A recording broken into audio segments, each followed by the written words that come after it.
And hello and welcome to ASTRO FUTUREKEYS Productions. Today our subject concerns the understanding of the basic symbols, the cross, the circle, the semicircle, and the arrow.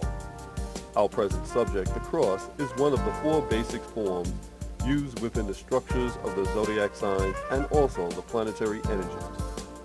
It is important to note just when and how these basic symbols were created, and who and why it is so important to understand its usage. These ancient symbols have been around since the last epoch, age periods of 2160 years, and are found in many cultures.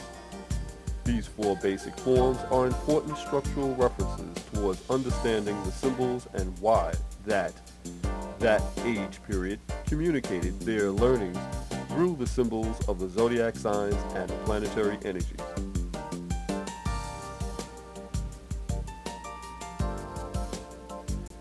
Our present symbolic design, the cross, consists essentially of two lines that intersect to form right angles.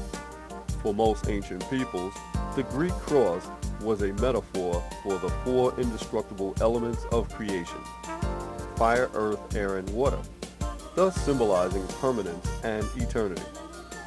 This symbol combines the law of duality and of opposites such as summer and winter, night and day, right and left, mind and matter, life and death, north and south, and east and west, etc.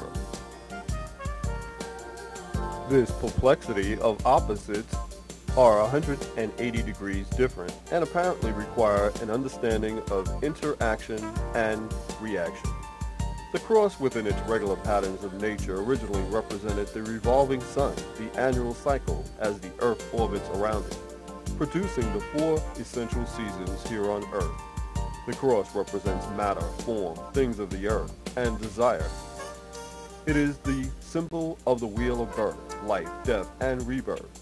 Dualism in ethics describes the recognition of the independent and opposing principles of good and evil.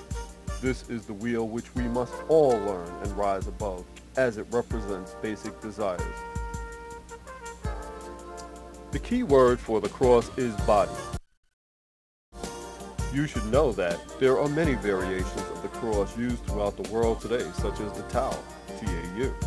A Tau cross, the 19th letter of the Greek alphabet, was designed in a symbolic form of the T. The Greek letter T, cross, for example, is T-shaped. Also called St. Anthony's cross, Jesus Christ was executed on this T-shaped cross. Another popular saint, St. Andrew, died on an X-shaped cross. And the Latin cross has a circle in the middle of it too. To name a few examples, yet there are many other types of crosses known throughout the world. The cross represents blessings.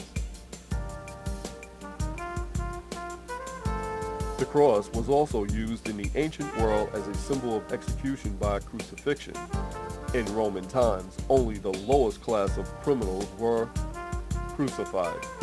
In Christianity, the cross became not only a symbol of the shameful death of Jesus Christ as a criminal on a Tau-shaped Roman cross, but also of his subsequent resurrection to eternal life and of his promise of salvation to the Christian believers. The empty cross symbolizes Jesus' resurrection rather than his death. The four opposite points of the cross represent the torque, or turning effect, which creates motion. A torque applied to an object tends to change the object's rate of rotational motion. The torque, or turning effect, of a force about a given center is measured by the force times the distance of the center from the line of the force. An important kind of force is the gravitational attraction that exists between any two bodies, which is known as couplings. For example, let's consider the law of magnetism, where like poles repel each other and opposite poles attract. Children are produced by the opposite attraction of men and women. Could this be considered a hybrid child? On a factual level, the proof of the forces of attraction or repulsion between poles, etc., is directly proportional to the strength of the poles and inversely proportional to the square of the distance between them. Any action of one magnet on another can then be described as the net effect of the forces between the pairs of poles.